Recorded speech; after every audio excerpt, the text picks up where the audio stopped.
Hello, welcome to another episode of Logan's Movie Reviews, and today we are talking about Daddy's Little Girls from 2007, and I'm joined by One Silva. How you doing, man? Hey, good afternoon, Logan. Good afternoon, movie fans. Yeah, man. So, real tear jerker here. Oh, yeah, without a doubt. And in my opinion, Tyler Perry's finest movie. The best movie he ever wrote and directed. Yeah, his talents are really on display here. This movie is in 2007, starring Idris Elba and Gabrielle Union. How old are they in this movie? I think they're both in their mid-30s at this point in time. All right, so they're basically And playing neither the age they and are. neither one has aged. Neither one has aged. I mean, they, they, both of them still look the same today, 13 years later.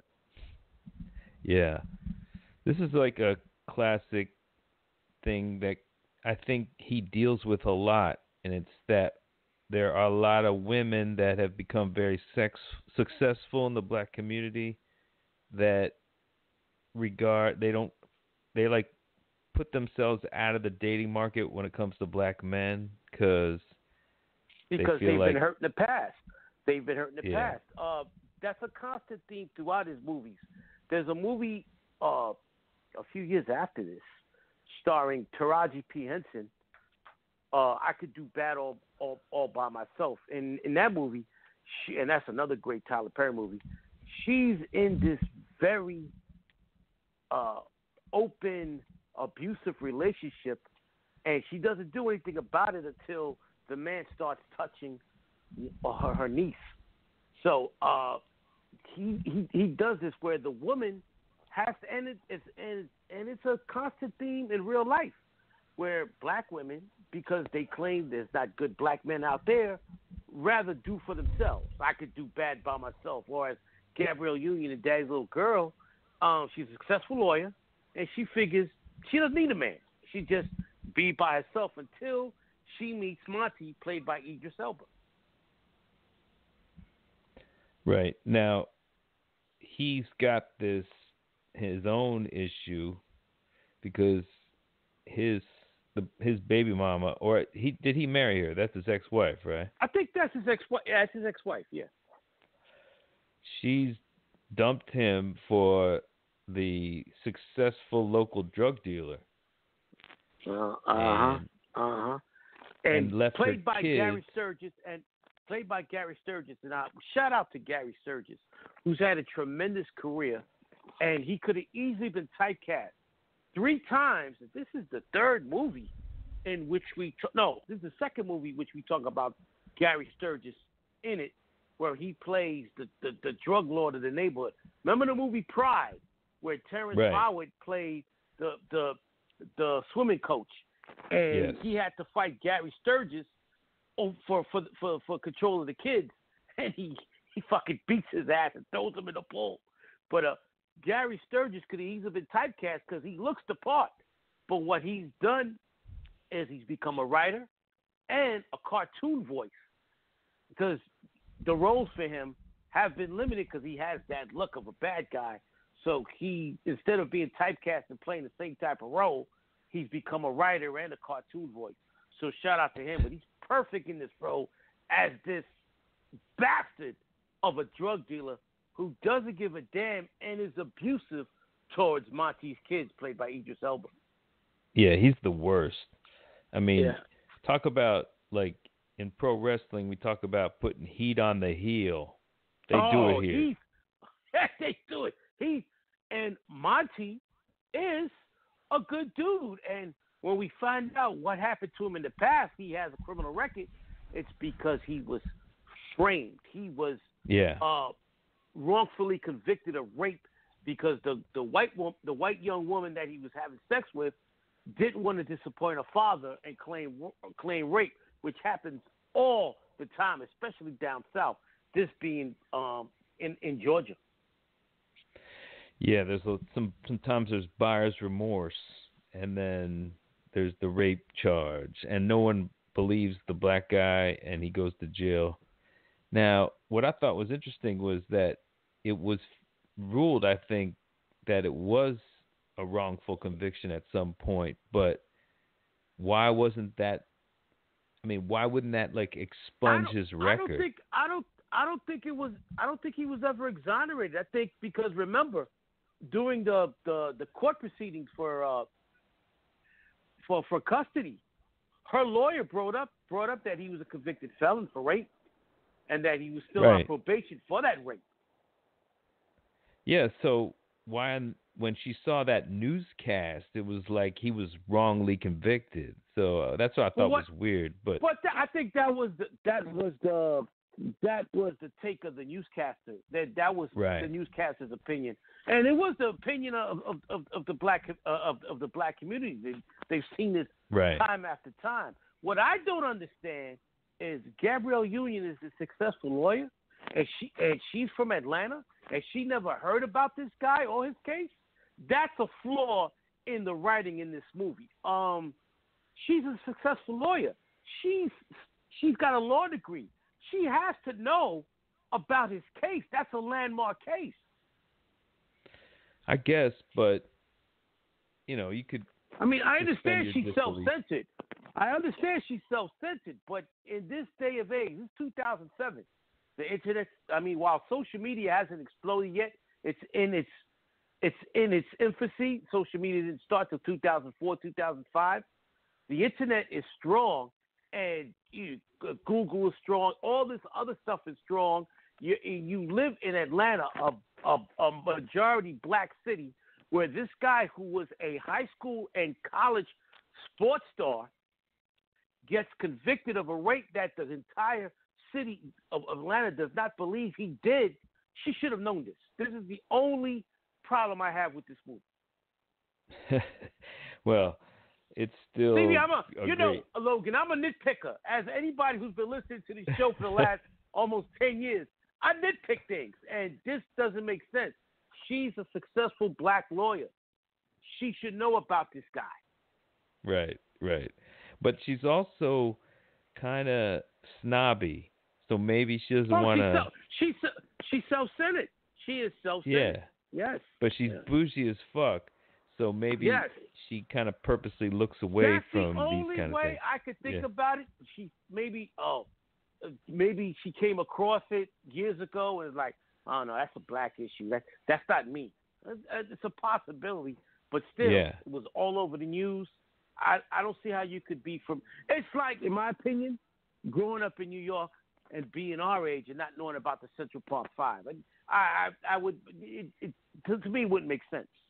Well, she's also, when she's going to court, when he's driving her for the first time, she's going for a white collar type criminal matter, and he's going in there because now why is he's driving her there, but that's why she's there. He's just driving her. He's just driving her. Right. Yeah. He sees his wife there because her new man, the drug dealer, has just gotten off been arrested because they've intimidated another witness. Yeah. So she comes right up to him after he's waiting for her in his car, and she's making fun of him because he's a driver and she's got all this drug money. Meanwhile, she's laid off her kids onto her mom, who's complaining to him about where she is. She's living with the drug dealer, and she never wants to see the kids. Now, all of a sudden, she never sees the kids. Yeah, she never. But when sees the mom, I don't even know that. I don't even think she's giving the mother money. I think only Monty's giving the mother money. It's her mother. Yeah. Monty's giving her mother money. Meanwhile, she's flowing in all this money from her drug dealing boyfriend, and she's not giving her mother shit for the kids. What I don't understand is why she wants the kids. Does she just want 3 more soldiers for her criminal enterprise? Is that the idea? No. I think she wants the kids. Her mother died, and I think she wants the kids just to stick it to Monty. I got you, because he wants them, and she knows that's what he wants. Yeah, because she don't want the kids. She only wants them because it's a way of fucking Monty over again. She lives to fuck him over. Yeah, she's got to be the worst ex-wife ever in a movie. And she's played brilliantly by Tasha Smith, who Tasha Smith herself has been typecast. She's always played an angry black woman. In everything I've ever seen her in, she plays an angry black woman. Or a crackhead. She's good at. She'll play a crackhead too. She plays a crackhead in Empire, a recovered crackhead. She plays Cookie's sister in Empire. And as far as the angry black woman, she was an angry black woman in all the Tyler Perry movies she's appeared in, especially Why Did I Get Married, as she's married to the great Michael Jai White in the program. Right. She's great, man. She plays a great villain, and you don't want to fuck with her, but she's going to fuck with Monty. She's going to be his main nemesis in all this. Yep. So he's driving, when he first sees Gabrielle Union, and her name in this, what's her name in this? Julia. That's right. So when he first sees her coming out the airport, or coming out of a hotel, looks like that's where she lives, at a hotel. No, I think that's her condo. Okay, because it looks like it's like so. No, it's a condo. So luxury. That's a condominium. Yeah. And she's been there. She's like, all right. He's just like, oh my God, he's stunned by her beauty. He can't even open the door. He's like, Gabrielle Union back then, and still is, probably one of the 20 to 25 most beautiful women in the world. Yeah, so he's just like, gorgeous. Get laughed at by the doorman, and he tries to like engage her in conversation, but she instantly cuts him off. And then he like starts whistling, and she tells him to shut up. And then he turns on the radio, he starts fucking around. Like, he's got a kind of personality that when he sees somebody that's stuck up, he's going to like be a dick about it. He's going to kind of put it in their face. So he's challenging her in a way that no guy will. Meanwhile, she's being set up by her friends with all these terrible blind dates. And we see a couple of them. Was Craig Robinson. I'm in between careers. I'm going to be a rapper. She said, but you're 40 years old. Yeah, and then he does this horrible rap. He's just like, what the and then he's just like, oh man, I love to suck on that mouth. I know, I love your lips.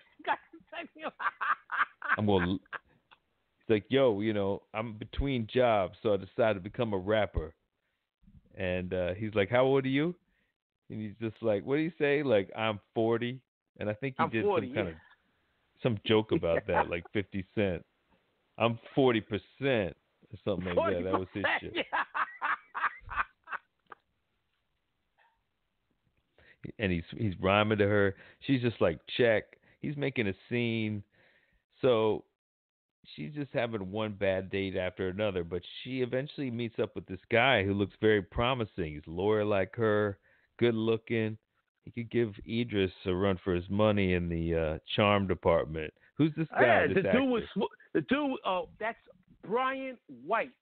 His father, legendary basketball Hall of Fame player for the Boston Celtics, JoJo White. I don't know what happened to Brian White in the early to mid 2000s. He was in a lot of movies, including this one. Then all of a sudden, he became a B actor. But yeah, Brian J. White, very good looking dude, smooth, and he had her until his baby mama showed up. Yeah. She comes up. She's pregnant. She's got a bunch of kids in there. He gets one of the kids opens the doors, just like, stay away from my. You hoe. Yeah. And it's funny because you're as the viewer, you want her to get together with what's his name in this? Idris Elba. Monty. Yeah. You want her to get with Monty. And then, this guy comes along, you're like, oh fuck, she's gonna go for this guy. He's perfect. And then that shit happens. So good setup from Tyler Perry here, good writing. Yeah, because the way you're right, the way Tyler Perry had it set up was, oh, maybe Monty has competition, some strong Right. competition. It's great. That was quickly ruled out. Yeah, because I thought this thing was going to become like a tug of war between the lawyer Right, and the right. guy. You would think, because that's the motive of a lot of movies. The girl Right. has to decide between the good-looking lawyer, or a good-looking dude with money, versus the good-looking dude who's hard-working trying to raise his kids, and then there'll be conflict. No, that was quickly taken out of the equation. Yeah, Reality Bites. Remember Yeah. that movie? Yes. That's a classic version of that. So this guy comes in and he's out in a second, and she kind of starts instantly falling for him. But the first thing that happens is he's driving her, and he decides he's got to make first. She's pissed that he's got to make a call, or he's got to answer a call from an emergency Yeah, it's call about from his her. kids. Yeah. It's about his kids, yeah. But he's just like, "What are you doing? You're on company time." I mean, she's real hardcore about it. But he tells her to shut up. He's like, I'm sick of stuck up people. Just shut up, and I'm gonna and ride or whatever. And He like puts her so, in her place. Yeah. yeah. And he doesn't give a fuck. It's like, you can fire me. These are my kids, and their kids are in his kids are in the hospital because after the mother-in-law died, he had the kids at his place, his real small one bedroom. They're all staying in his room, and somehow somebody set a fire and could have killed all the kids. The neighbor called broke down the door and saved them, but because this incident occurred, like, he's being examined by social services of whether he should even have custody of these kids, and of course, And that's how the mother that's wants, how his ex-wife gets the kids because of that. Yeah. because they always default to the mother, no matter And what. the mother always, and I know this from experience, the mother always gets the benefit of the doubt, unless, like in my situation, the mother is very egregious in her actions. Then the father can get the child. But you have to prove that in court. Meanwhile, No, if it's not proven, then you're not getting the child. right. I proved it in court, and you'll see eventually the proof here. But it takes a minute because nobody wants to testify against his ex-wife's boyfriend. Right. Well, that's another thing, is he should be in jail, but because he's intimidated the whole neighborhood, he's managed to stay out. So they have no proof of any of the claims that Monty makes about this drug dealer, because he hasn't been busted on anything yet, because the witnesses have been all scared. So it's a perfect hopeless situation for him. He goes to her, and at first she sees what happens. I mean, she witnesses everything in the hospital. Her his horrible wife, the fact that he loves his kids, that he's losing them. I mean, so she's not even mad anymore that he took this detour. She's very, like, nice to him, and she asks him about it, but then he blows her off, which I thought, in the realm of dating, that's kind of like, you gotta play the game like that. They weren't dating at this time. He was a driver. I know, but I'm just saying, like, he doesn't pour his heart out to her and, like, fall into her arms. Right now, I don't blame him. Right now, he's upset. I mean, Right. he's torn that he's lost his kids. That's A. B, this chick showed no interest in him. The last thing he's thinking about is getting with this chick. He just wants to be left alone because he's got to find a way to get his kids back. That's his priority, not trying to get some ass from this stuck-up chick. Right, and she's really touched by the whole thing, but she leaves it alone, and then he shows up at her office, and he's like, "Look, you got to help me get my kids back." Yeah, and she's just like, "All right, $500 an hour," and he's just like, "Look, I got $1,200 to my name. You got to help me though. Like, I need to get." It's like, and he kind of, she starts. It's interesting because she's dismissive for like a second, and then he's just like, all right, fuck you, and she's just like, oh, well, Right, that's a right. good way to get how you want to get No, it, because you know. she was like, so you try to use that black card, hook, what's up, sister, hook a brother up. She started in on that shit. So he was like, man, fuck you. Right. But you could tell that she's liking him just by the way her Yes. face is. She's Well, smiling. also because she sees that A, he's a good father. B, he loves his kids. And C, he stands up to her. He doesn't. He's not for her bullshit. Right. So he just walks her out and basically says, "All right, I'll do this on my own." So then she goes to court to just watch, and she sees him sitting there defending himself, throwing out accusations about the drug, dealer boyfriend of his wife, his ex-wife, and he's just losing in court. I mean, the judge is like, "You have any proof of anything you're saying?" And Mm-hmm. meanwhile, they have a rap sheet against him, and he's coming out of prison. He's actually on probation, and they don't mention that he's actually been convicted of rape. Because Julia gets up and says, "Look, I'm his new lawyer. I need a continuance so I could be up to snuff." And that's why that stuff's not brought out. And then when she starts working with Monty, she asks Monty, "Is there anything that could damage this case? Is there anything you're keeping from me?" And before he can answer, her phone rings. Right. And he was going to say something, but the phone rings, and then he's like relieved. And like, man, fuck it. I'm not going to say anything now. But he would have said something had her phone not interrupted his answer. Yep. So he was just like in the moment with her, and he should have said that, but he never did. So she's touched by everything. She just instantly comes in and becomes his lawyer. And then they decide, okay, we'll meet late night after hours, and she's basically going to do this for free for him. For free, pro bono. Right.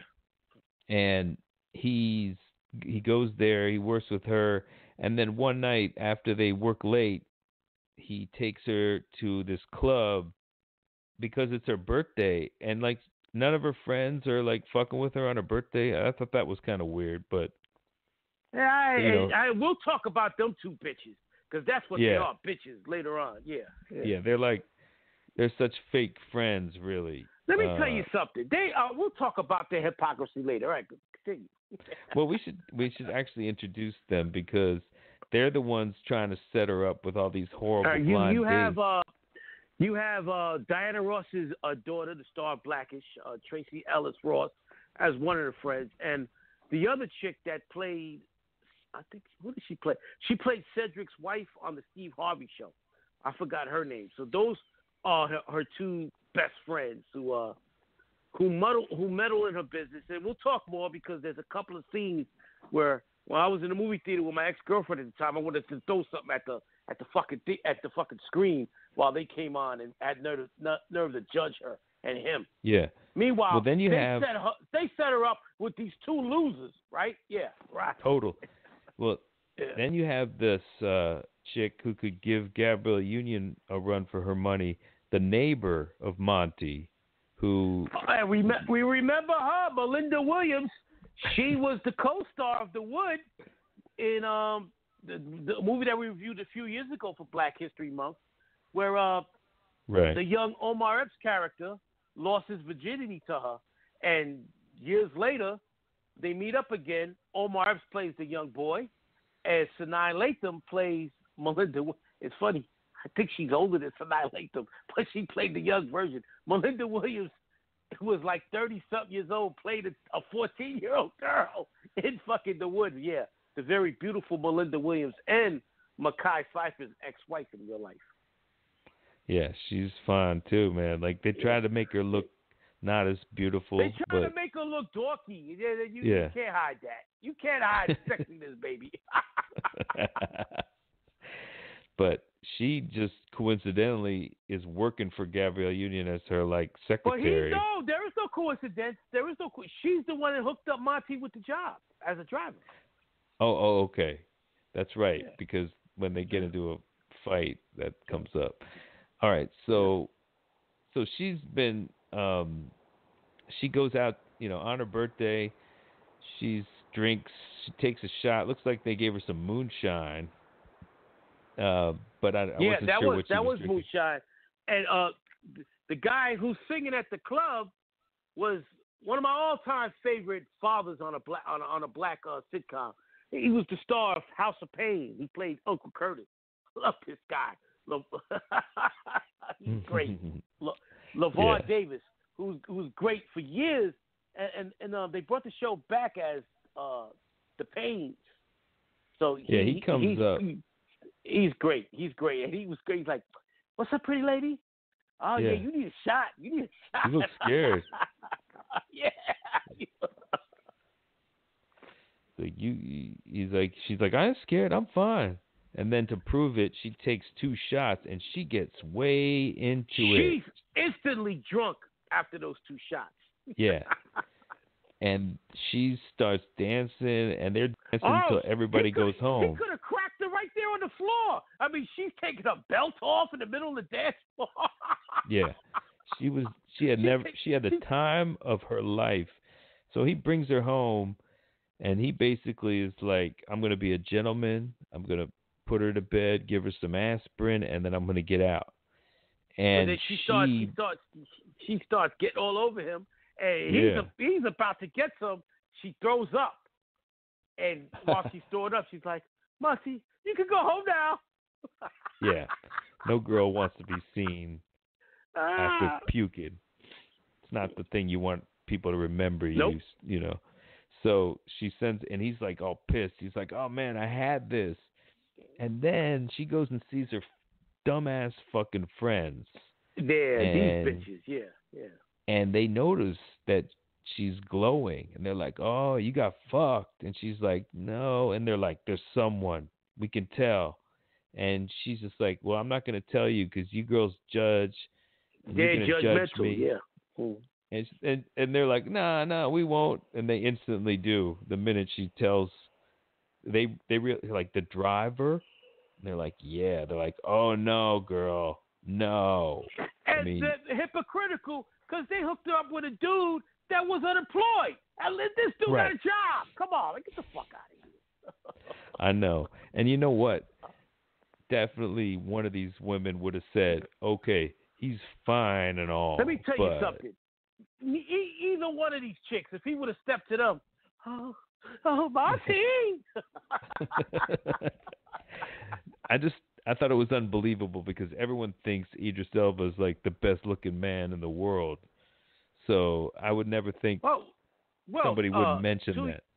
2 years ago he was. Oh, was it last year? No, last year was John Legend. 2 years ago he was voted by People Magazine the most beautiful man in the world. So, and the women love that man. He is probably the number one black sex symbol on the planet. So come on, these two chicks are talking about her, and then you see one of their husbands there. He had a pimple on Idris Elba's ass. And he's like a servant, Yeah, like he's a it's kind of servant like to his wife. Yeah. right. So that's what they want in their husbands. And they're giving her advice and shit, and they don't seem happy, man. They seem like just judging everybody. So, but it gives her second thoughts, so that when she Yeah, sees because him when again, he shows up at a job, she gives him she gives him a tongue she's lashing, aloof. like, look, you just can't show up here. Yeah, you know. Right. I mean, you got to call first. And he's like, damn. Oh, okay, all right, Yeah. okay, never mind. Yeah. Yeah, she's hot and cold. That's the whole thing. I mean, a lot of women do that. They'll cool with you one night, But then like you call the next day. in her case, is understandable. First of all, she allows peer pressure to be a deciding factor. Also, as she will reveal later, when she tells Bonte that she loves him, that she was hurt badly. She was involved with a man who told her the day of his wedding that he was getting married to another woman. We need to break up. I'm getting married. Damn, I'm not that good. shit, I wish I was that good. How do you do that? That's not good, man. That's I mean, evil. I'm saying, I know. I'm talking about as far as being a player. Game. That is Yeah, the right. ultimate player. How are you engaged to one woman, to two? The man was engaged to two women. He married, and he was getting away with it. How the hell you do that? Hey, at least he had the decency. You know, some players just keep it going. They're just like, yeah, But there's I can't see you. no, he's moving it. He's living with this woman now. He going on now. There's no way in the world that he could continue. He had to tell the truth. What was he going? Unless he waited till his honeymoon. He texted from a honeymoon. This is me and my new wife. Have a good life. Wow. Unreal. But yeah, so it's understandable why she's aloof and why she doesn't trust men. Okay, so she's been really hurt, and he's been really hurt because he explains to her about his ex-wife, how she was a different person, how she changed, and now look at her. And so they've both been in relationships that almost destroyed their lives. Yeah, where are they parked outside of when she reveals that?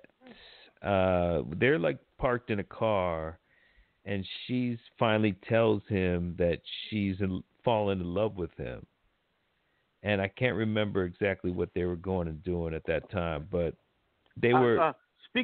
Speaking of relationships, that's my girlfriend calling. Don't go anywhere. Keep talking. Okay.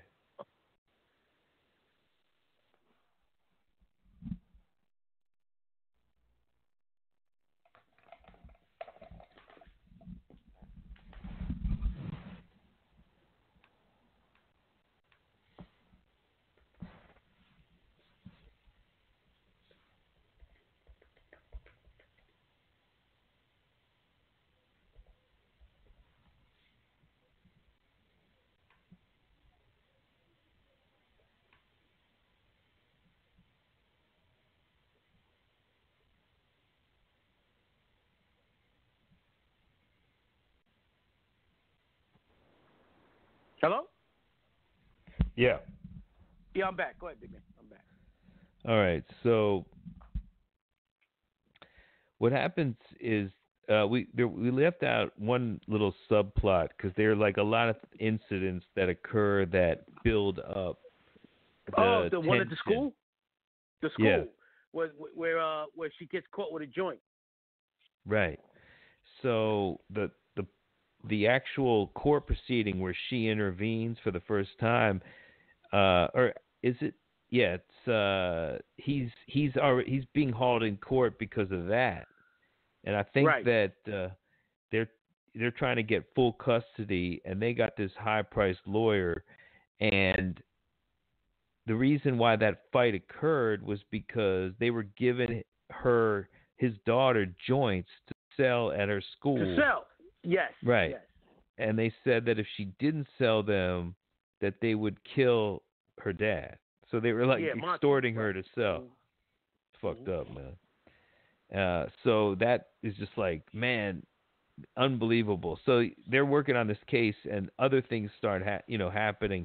Another thing that happens that really drives him insane is that he finds out that this dude is beating the girl. I always thought it was going to be worse, like that he was molesting her, but they didn't go that far. But I mean, it was Tyler Perry has gone that far, but he didn't go that far in this movie. But he has in the movie I mentioned earlier. I could do bad all by myself. The Taraji Henson's boyfriend, played by Brian White. Wow, I just realized Brian White played the boy. He tried to molest her niece, and I mean, so Tyler Perry has gone that far. So yeah, same guy that played the boyfriend that got caught with the lawyer that got caught with the baby with the baby mama while he was about to kiss Gabrielle Union. He played Taraji's nasty boyfriend. Just didn't give a, oh my God. And that movie is a great movie, but it's hard to watch because of him, because of the abuse that goes on, and because Taraji Henson plays a woman that don't give a fuck to the T. It's a hard movie to watch, and she gives the man that is there to save her to be with a good dude. He gives her hell. She gives him hell. So yeah, we'll be talking about that movie next year during Black History Month. But that is an even bigger tearjerker than this one. So yeah, he beats the little girl. By the way, these three girls I want to mention real quick. The McClane sisters. They're all sisters in real life. Yeah, they looked all alike. They are all three of them. So. They're all three of them are sisters. China McClane is currently the star, one of the stars of Black Lightning, the superhero show on the WB. The oldest daughter, Sierra McClane, was a love interest for Andre Lucius's son on Empire. So all three of these young women continue to have success in their acting career. And all three are sisters. It's just great how Tyler Perry put these three sisters and have them play each other. Great job by all three too. They did some good work here. Oh yeah, they're very good actors. They're very good actors, all three of them. Right. So when he comes in to ask for help, he's like, "Oh, why do you want these kids? So you can get some government assistance?" And that's when he tells her to fuck off. Yeah. So anyway, after they kind of get back together, they go to the aquarium. She comes to meet the kids, and they like talk to her, and they kind of really like her. But she's at this point still kind of holding off from him. But then after she meets the kids, they start making out. And I don't know if they had sex then, but they just kind of cut away. And then they go to the aquarium, and at the aquarium, I think really realizes. Up. Yeah, but she realizes that she loves him, and then her friend shows up and is like, "What are you doing with this dude?" And he overhears it and is kind of pissed, and he doesn't want to hold her hand and shit. And that's when she's like, "All right, listen, I love you." She tells him the truth. Yeah. But I'm afraid that you don't feel the same way, and he assures her that he does. And so that's it's a kind of a very sad moment, because you realize like this strong woman is really hurt, and she needs somebody, and he's there, man. He's a strong man. He's perfect for her, but always there's going to be this judging of him, and we know as the audience, we got the court date, and the truth comes out. Yeah, and we know too it's coming, because we don't know what his record is, but we know he's been in prison. Because he mentioned it earlier. Yeah. Right.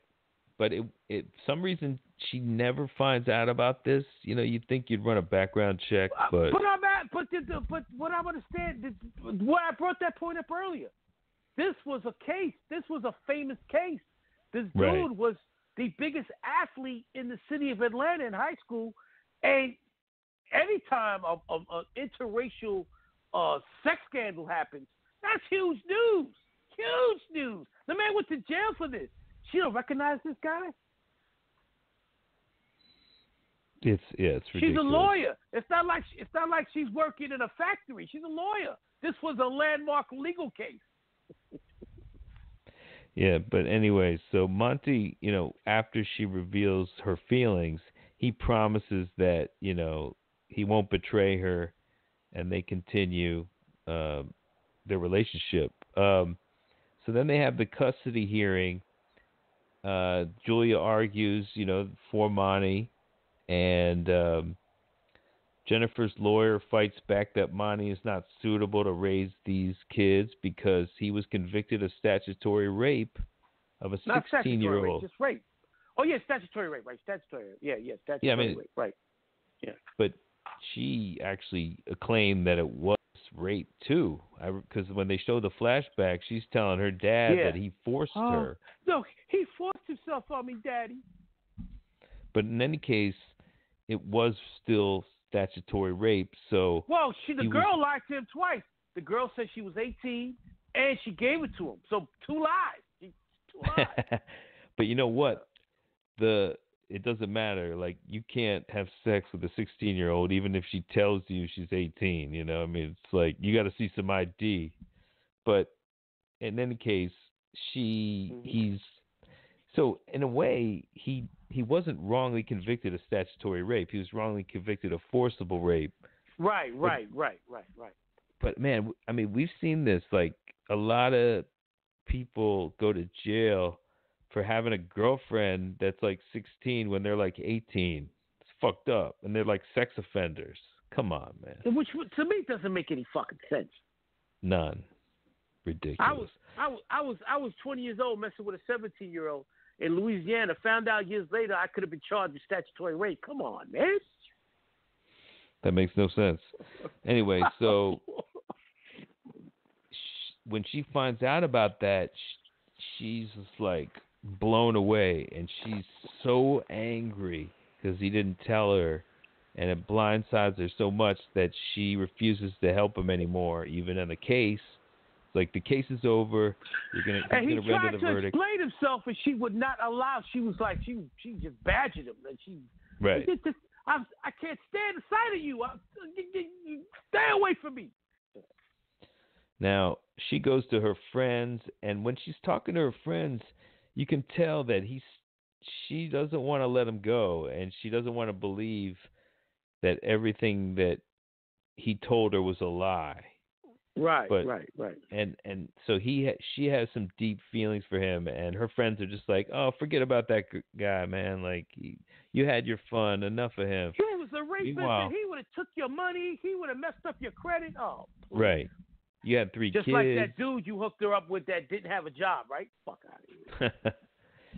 So when Monty goes to work, he finds Willie there, played by the legendary, the legendary Oscar-winning actor Louis Gossett Jr. Yeah, and he's been beat up, and looks like the place has been robbed. Are these the same people that? No, it was a crackhead. It was a crackhead. Okay. It was a guy that was using the drugs they sold to him, but yeah, it was a crackhead who tried to rob the place, and he got rid of the guy, but he got cut in the process, and so that's what he decides, because Monty had been giving him like a monthly down payment to buy the place. Monty was going to buy the garage, and Willie was going to run the garage until Monty paid it completely off. But because of this incident, he told Monty, "Look, the place is yours. Just keep paying me." Right. So there's like, let's see here. Okay, so then he offers the shop. Right. He offers the shop to him, and Monty accepts. And then all of a sudden he's home, and then his daughters show up, and they're all there. They're like, we can't live there anymore. It's like 3 a.m. They walk there, and they show him China's back. It's all bruised up. Yep. And he fucking goes on a rampage. He leaves them there. He gets his car, and he stalks these two. This his wife. was the single greatest scene of the movie. I'm in the movie theater watching this with my girlfriend at the time. When he gets, first of all, they reenact the scene where he's with the unjustified rape. Right. Where hey Monty, I want you to meet somebody, blah blah blah. And then after they show that, he gets in the car and he's driving towards his ex-wife's house. And luckily for him, he finds them driving towards the place, and he rams his car into their car, gets up out the car, drags Joe, his ex-wife's boyfriend, and beats the living shit out of him. And when he dragged him out the car and started beating on him, I jumped out the movie theater, and several other people in the movie theater jumped out their chairs, and we were screaming, "Fuck him up! Fuck him up!" Well, you know why, too? Because he's been restraining himself through the whole movie because the judge, when he was getting released, told him, if I see your name again I'm gonna Right. put you away forever. Wait. Right. And so Right. Right. he just lets it go because the guy put his hands on his daughter. That's On it. his daughter, and he beat the snot out. And while he's beating him, his crew sees it from across the street and runs and grabs Monty and starts beating down Monty. And finally, Louis Gossett Jr. says, "Man, fuck this." He gets a pipe and he starts beating on him, and the community starts fighting these drug dealers. It's great. Oh, by the way, the woman that plays Louis Gossett Jr.'s wife played Curtis Payne's wife in The House of Pain. She got a frying pan and she smacks one of the guys on top of the head with it. Oh yeah. And it's just an all-out riot occurs. The community is defending Monty. Yep, you hear me? Tell me this isn't classic pro wrestling booking right here. Oh yes, I mean, yes. Well, I mean, this could be happening in a ring. Yeah. I mean, Hey, basically has everybody does pro wrestling today better than pro wrestling. Well, that's the thing. It's like it's so simple, right? You have like the baby face finally gets the heel, and it somebody's finally beating up Ric Flair, and then but then all his crew come out. The husband come in, and then the other baby faces come in to save him. Like the Rock and Roll Express and Dusty. Yeah, Dusty Rhodes and all these other guys come in. Then they go off the air. But this is what happens is it's like this is on the news, and she sees it, and then they mention, I don't know how they mention it, like you said. They mentioned that he was wrongly convicted. Like you would think that she would go back and look at the case, read about it, but whatever. No, she didn't even try. Yeah, she made up her mind. Oh, he's a rapist. I can't fuck with it. Yeah. Yeah. So he's about to lose custody because of what he did, but then nobody. I mean, she comes and represents him. No, but before that though, this is key. Before his case, while this fight was happening, they found drugs in Joe's car and apartment, and they're having a case against him. And Joe's lawyer's like, man, there's no witnesses. And then the entire courtroom, starting with Louis Gossett Jr., says, I'll testify. And the judge is like, finally, people, you've woken up. Put them away. No bail until the hearing, until the trial. Right. And then when it comes time to Monty. For Monty to have witnesses against him, they all keep their mouth shut. Meanwhile, and this motherfucker, and she goes, yeah. He almost killed these people. Like he that was attempted vehicular homicide. What's that? Vehicular homicide. Yeah. That was attempted murder. But nobody says anything, and Gabrielle Union shows up. Julia. She shows up, but she didn't. It's like her work's already done. The judge has already ruled in his favor, basically. I don't know, but she shows up and apologizes. Oh, I think I lost one silver. 1 second. You there? You hear me? Yeah. So she shows up. She shows up and she says, "Oh, there was an accident. This case should be thrown out." And since nobody stepped up because the whole community was defending Monty, the judge said, "There's no incident here. I'm throwing this case out." And they reunite. They tell each other they love each other. And the movie ends with Monty opening up his new garage and grabbing his kids and picking up his daughters as the credits roll. And a beautiful ending to, in my opinion, the best Tyler Perry movie ever. A lot of people say I could do Bad by Myself. I like this movie because it's not as dark. That movie's very, very dark. But overall, just a tremendous movie, tremendous performances. And this is the movie, Logan, where Idris Elba proved that he was the leading man. He wasn't a leading man until this movie. This was his first leading this role. Movie, huh? Up until this point, he was either supporting actor on television, like in The Wire, or in American Gangster. He played the guy that Denzel blew away in the fucking street. He hadn't been a rock and roller. He was part of an ensemble cast. All movies that we've talked about on the show. This was the first movie where he proved to be a good leading man, and he's been a leading man ever since. One of Hollywood's top leading men, top 10 in the world right now as far as leading men when it comes to acting. Yeah, well, going back to some of the plot points in the movie, when he smashed his car into this chick and his wife and the drug dealer, I was thinking to myself, oh no, this dude's fucking himself. Like, he was kind of about to win. Right. Yeah. And I thought, fuck, there's no way. And in fact, like, it actually ends up helping him because of that they searched the house and the car. But like, right.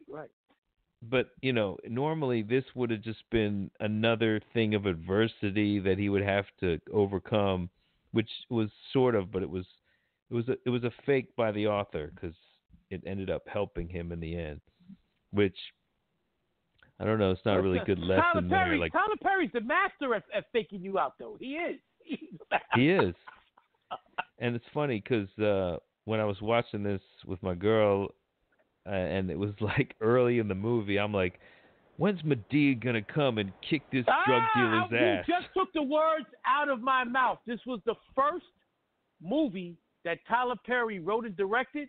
There was no Madea appearance. This was the first non-Madea movie he did. Because Madea in the Tyler Perry extended universe is the most powerful superhero. She's in I Could Do Bad All by Myself. There's only a few movies she's not in. She's not in Good Deeds. There was a movie he did with Dandy Newton and Gabrielle Union also. Was it Good Deeds? I think it was called Good Deeds, not Mr. Deeds. Good Deeds. And Daddy's Little Girls are two of the few movies that he's written and directed where there is no Madea. And this motherfucker, he built this studio in Atlanta that has a White House on. And that studio filmed the two biggest movies coming out this year, Bad Boys 3 and Coming to America 2, were both filmed on that new studio. Nice. It's like a fucking country. I mean, it's a small city. It's its own city. Unbelievable. So, got to give him credit, man. Like, I give Tyler Perry all the credit in the world because he deals on a couple of themes. Redemption. He always deals with redemption. And as you see, Monty's character is redeemed in this movie of what happened to him in the past. He deals with women who are looking for a good man, and they finally find their good man. I love that. In love and forgiveness. He deals with all of that in his movies. But my girl was a little bit offended, thinking that Tyler Perry's always kind of picking on uppity. She's not the only one. That's a running theme on social media. There are a lot of black women, and your wife has a gripe. My girlfriend feels the same way, where he constantly has to have these angry black women. Why can't he have happy black women?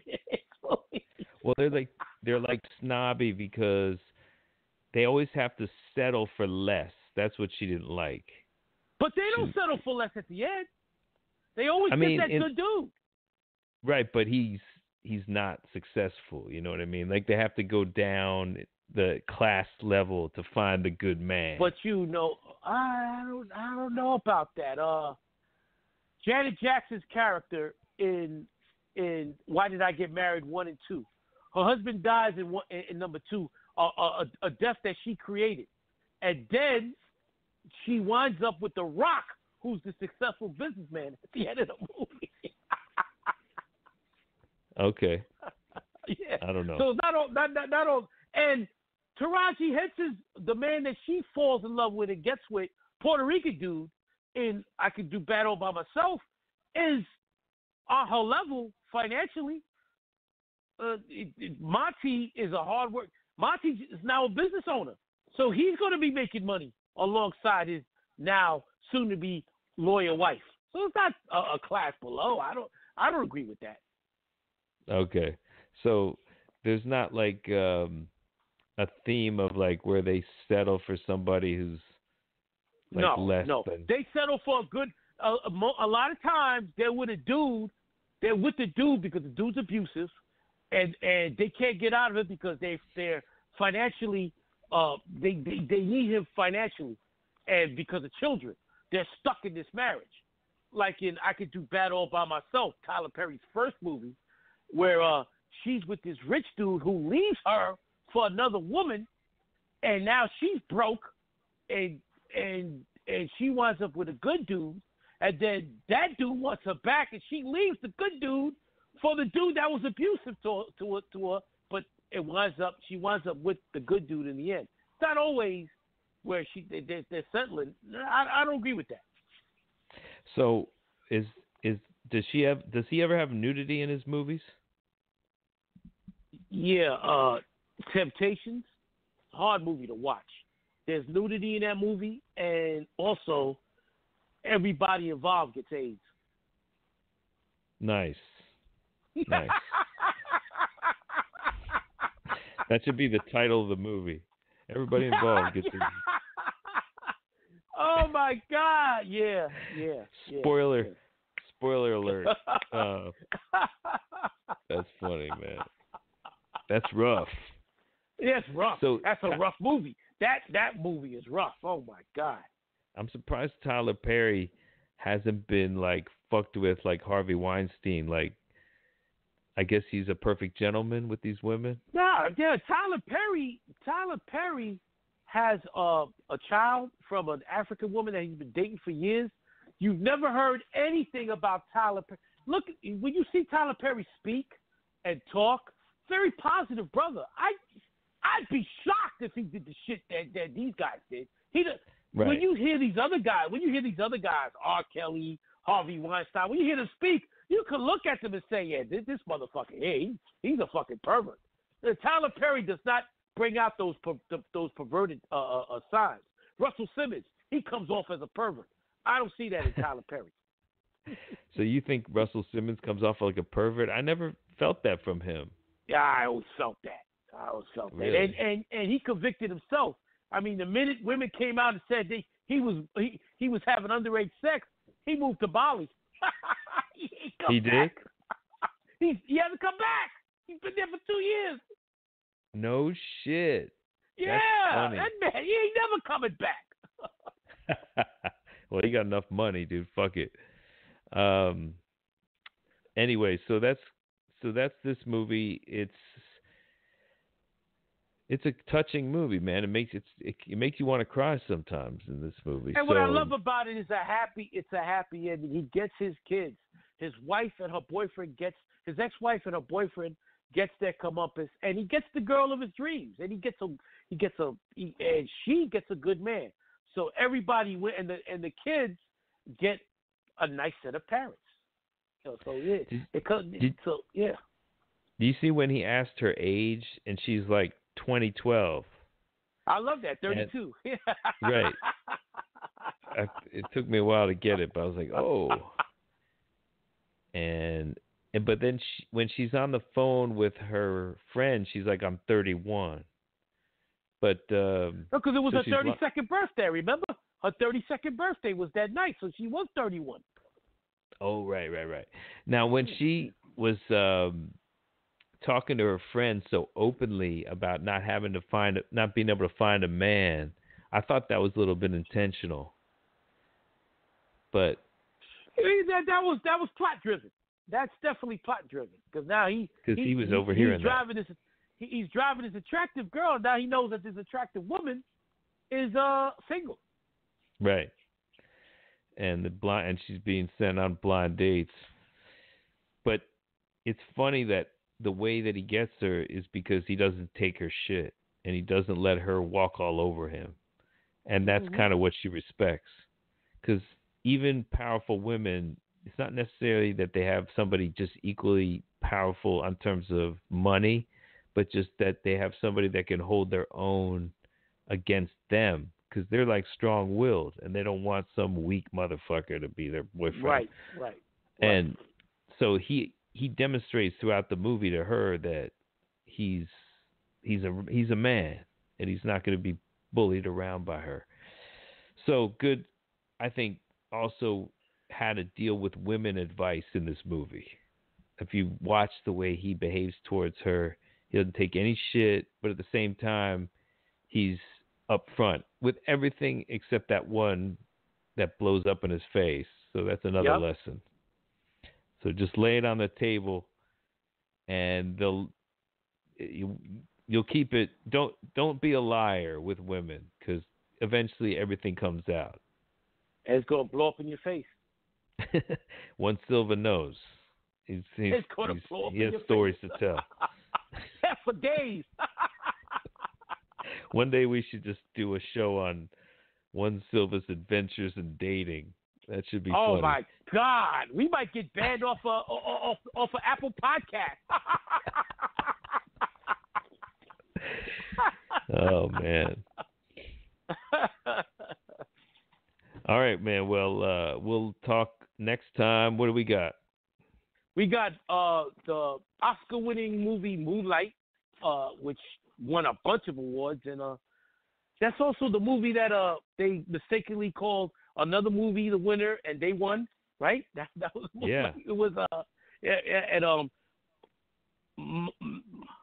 Mahershala Ali. That was his very first Oscar win, and great movie. We'll be talking about that next week. And another movie dealing with some touchy issues. We're dealing with child abuse. We're dealing with homosexuality, and we're dealing with drug abuse and drug dealing. And so, very, very tough movie to watch. Those that haven't seen the movie, it's on Netflix, so you can watch it on Netflix before listening to the show. Yes, the great Moonlight next week will be the final movie that we'll be talking about this year for Black History Month. All right, sounds good, man. Talk to you unboxing soon. And we'll sign off here. Thanks for listening, everybody. Talk to you soon, big man. Peace.